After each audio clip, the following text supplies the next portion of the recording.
We are Steve and Jill. Together, we've been buying and reselling land since the 90s. Our data-centric approach leaves our buyers asking, how can you sell it so cheap? Here on the Land Academy Show, We answer that and more. Steve and Jill here. yeehaw. Welcome to the Land Academy Show, entertaining land investment talk. I'm Stephen Jack Butella. And I'm Jill DeWitt, broadcasting from sunny southern Scottsdale, where it is kind of got a cowboy vibe around here. Let's just, tell it like it is. Whenever Jill goes into any new environment, even if it's very temporary, she has to dress the part. So she's got, like if we go skiing, even though she doesn't ski at all, she will get all the outfits. If it's a 6-day ski trip, she's got 6 outfits. If we were in Japan, I'd be wearing a kimono right now. So we're no stranger to Scottsdale. Right. We lived here together and separately for years and years. And we never had cowboy boots. Never had cowboy boots and never had hats or anything. And now she's got all of that. Oh, totally. What's that all about? Got them in Utah, which is really funny. Park City started the whole thing. So it's just cool. I love it. I enjoy this environment. Today, Jill and I talk, and she doesn't buy the cheap ones. Oh, well, come on. It's not like I have 10 of them. Today, Jill and I talk about the top 5 mistakes new land investors make. This is going to be an interesting show. We all went in separate corners and listed the top 5 separately. So I have no idea. It's going to be fun.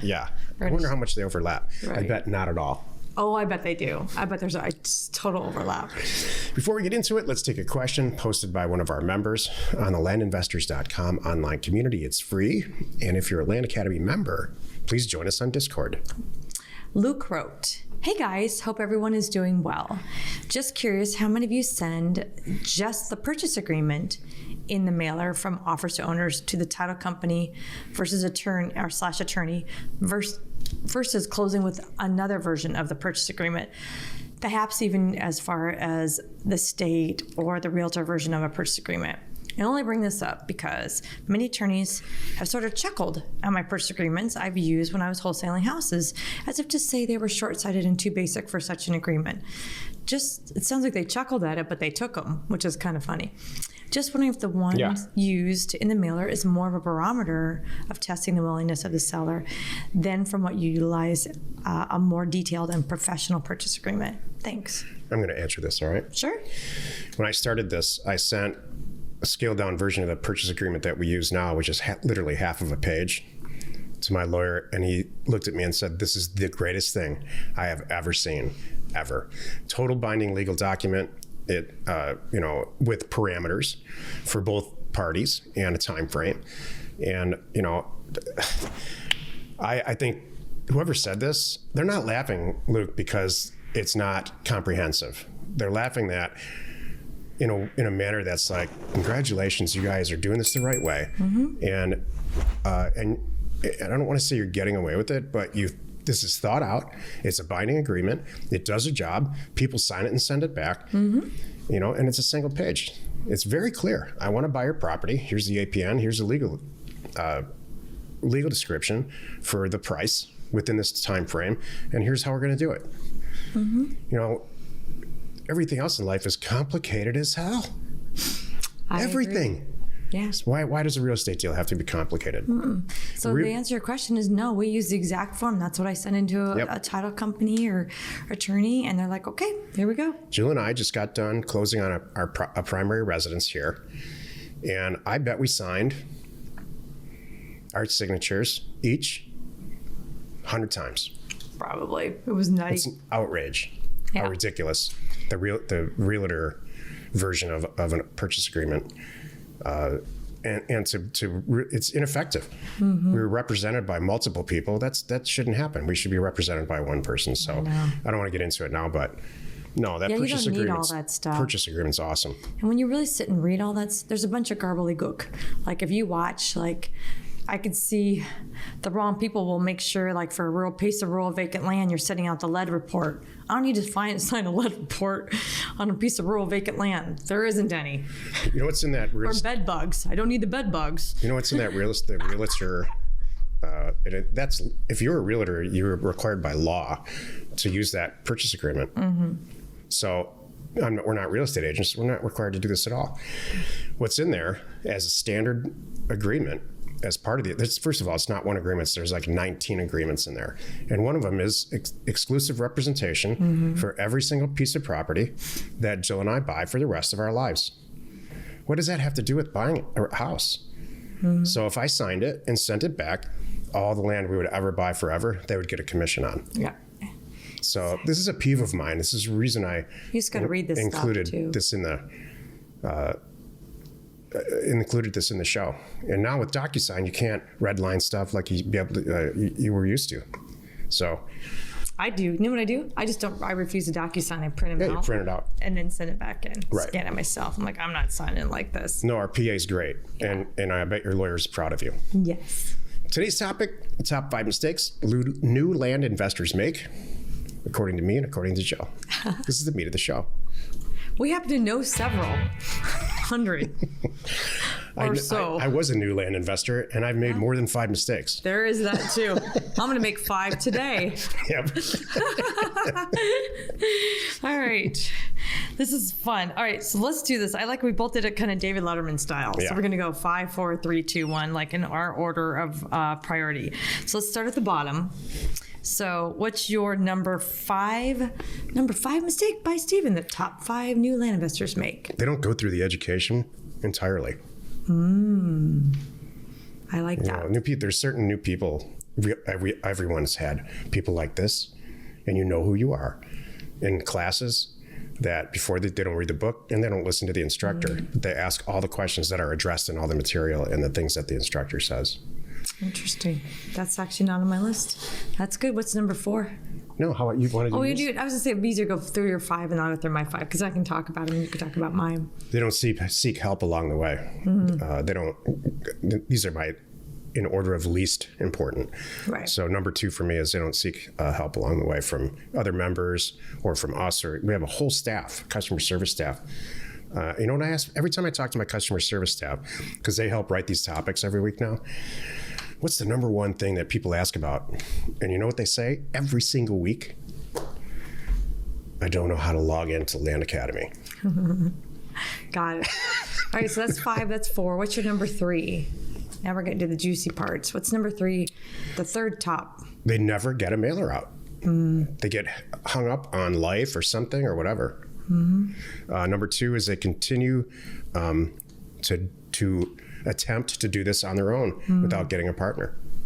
That's really important. I'm going to talk about that in a few minutes. You don't need to send a mailer out, do it all yourself, figure it all out, do a few deals, and then go get a partner. You can get a partner from day one. In fact, we're in the process of collecting names in our group to find out who's the Jack in the thing and who's the Jill and who's both. And we'll try to match you up. Not try to, but Make it available. Yeah. But the single number one thing, mistake that I see people make, and I didn't learn this until probably 4 or 5 years ago, and it changed my life overnight, is I don't see people making a schedule, creating a calendar with events in it, and sticking to it. That's the success for me for everything. It's changed my life.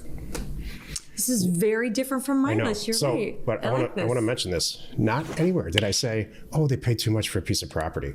None of these are property related. If you get so far as you're getting purchase agreements back, have anybody ever come to you and said, oh, I paid too much for this property. What do I do? In your entire instructor Land Academy career. Only before they found us. Oh yeah, I bought. I remember. I'm that thinking, too. I'm thinking about joining. I've got to jump this property account. Well, tell me about the property. I'm like, why are you selling it that high? You're never going to sell it because I paid X. I'm like, well, you paid too much for it. He goes, yeah, I know that now. I'm like, oh, I can help you. You just need to get rid of it. Yeah, totally. Then they join. I'm like, you need to get rid of it now and just get it off your plates and move on. Has anybody ever said, wow, I really wish I wouldn't have sent that mail to that area? Nope. Never. Nope. It's not about the deals. No, it's a learning thing too. And if you're like, I only got something this out of it, but I learned something. It's the stuff inside of you. It's not the real estate. Yeah. Go ahead, Jill. Okay, here's my top 5 list of the top 5 mistakes new land investors make by Jill. Number 5, they chase something shiny and not focus on their acquisition goals. right? This happens. You send out a mailer, everything's great, and the person says, oh, I also have this, this, and this. And you're like, oh, and you get all excited about a golf course. Are we really going to try to sit and undo and figure out how to buy a golf course? Oh, it may be cool, but that's not what we're doing here. And you're going to spend how much time chasing that? So I was in this fishing section of Walmart recently in California, which is right next to the ocean. So it's pretty badass fishing section. yeah. And they have in there now this thing called fishing glitter. So whatever you drop in the water, whether it's bait or hooks or lures or whatever, you put sticky glitter on it. Wow. You can make it shiny. That's hilarious. And it works, I guess. I don't know. I've never used it. Sure it does. All right, number 4. They waste time trying to make a bad deal work. Boy, we've all been there. Mm-hmm. I've been in relationships like that. Yeah, that too. Cut your losses. Don't worry. Just move on. Open another letter. That's the whole point of that one. Open another letter. Number 3, they don't trust the process. They veer from our instructions, and they get poor results. I see it all the time. I see that. I was watching a conversation today, and it wasn't a member, so I know it was, but I watched someone's they were scrubbing out. It was a whole thing I think it was in Facebook. They were saying, hey, do you like me scrub out anyone who's purchased a property or the ownership has changed hands in the last 5 years? I'm like, you guys are missing a lot of people. That's crazy. Why would you do that? Exactly. They think that they must have just bought it. And so why would they possibly sell it? And everybody, including me, said that's nuts because someone could just inherited it. Someone could just died yesterday. There's a lot of reasons that something could have just changed hands and they still want to sell it. So, but they didn't see it like that. Let me expound on this for a second. It is the cost of doing a mailer from a money standpoint and your time standpoint is tiny. It's tiny compared to the money you make on a real estate deal. To send 1,500 letters out, which is about what you should send every month if you're new, that costs $600 or $700. You're going to make $6,000, $10,000, $12,000, $15,000 minimum a transaction. You want to get as much mail out. You want to send mail to an area, zip code, or a county, and then when you're done and you shake your hands, you want to say, everybody got a letter. Let me get to that in just a minute here. It's on my list. Oh, sorry. Hold, please. So that was number 3. They don't trust the process. They do that. You just have, you're like, oh, this can't be right. So the best thing I can say too is, if you join and you're doing this, there's a reason why we've been doing this for how many years. We can save you. My number 2 is they overanalyze, picking a county or scrubbing data, and then it results in no action. So that could be tied in with your calendar thing too. Like, you got to cut yourself off. Sunday afternoon, I'm going to pick a county, I'm going to download data, I'm going to price it. And then by Sunday night, 8 o'clock, whatever your time limit is, you better be done. You can't push it to next Sunday and then the next Sunday, because next thing you've done nothing. That's the calendar. That's what my I'm saying. calendar. That's what I just said. It ties into that. And my number one thing that I see new investors, the top mistake is they don't send enough mail. Absolutely. They think 500 units to test an area. You're exactly right. You gotta send more. There's mail. no such thing as a test mailer. It's like isn't there like a driving thing? Like you have more, at a faster speed, you can recover. Or is it a boating thing? I don't know. Boating for sure. Okay. But you've got to send more mail. That just solves everything. If you have bad deals, you're not liking this thing, these sellers are kind of whatever, your pricing is off, who knows, whatever it is, send more mail. You'll fix it and you'll get it. And because the whole point is you want to have a lot of deals to review. You want to have so many great ones that you're like, I can't possibly buy all these. I need to get some money behind me because these are all so great because I really flooded this area. Yeah, you know what? That should have been in my top 5 list is... Send more mail? No, just worried about money. Like, you don't have to worry. You don't ever have to fund a single deal. Ever. That's true. I should have had that on my list. That's true. I see a lot of people. I think that stops a lot of people. It's true. It's like, well, I only have $7,000 in my account. I can't send a mailer out because what if I get a good deal? That's all you gotta do is just send it to us. Yeah. Exactly. That's really good. Or a number of the other money people in our group. That's awesome. I think that was really great. Happy you could join us today. 5 days a week, you can find us right here on the Land Academy Show. Tomorrow, the episode on the Land Academy Show is called Housing versus Land Investing in 2021. You are not alone in your real estate ambition. Do you know tie in some stuff from that webinar that we listened to the other day? Yes, I am. That's going to be cool. That was Here's a hint. They're both awesome. nothing but great information. Yep.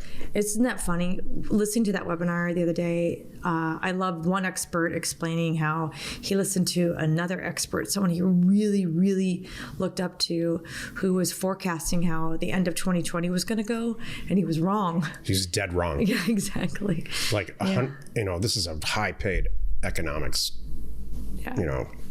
economist. It's very interesting. And that's okay. I'm glad he was wrong, by the way, because wrong in the right way. Yeah, he really predicted there's going to be a mess, and it's not going to be a mess, and we'll talk about it tomorrow. It's awesome. If you need any sort of ownership or property details, including owner phone number and FEMA flood map overlays, check out neighborscoop.com. Created by investors, that's us, for investors like you. We're Steve and Jill. Information and inspiration to buy undervalued property. We hope you found our content valuable, and we appreciate your support. If you have not already, please check out our channel and hit the subscribe button. And your comments and suggestions help us to create the content you're here for. Hitting the like button helps to support our channel's algorithm and gauge your interest for future shows.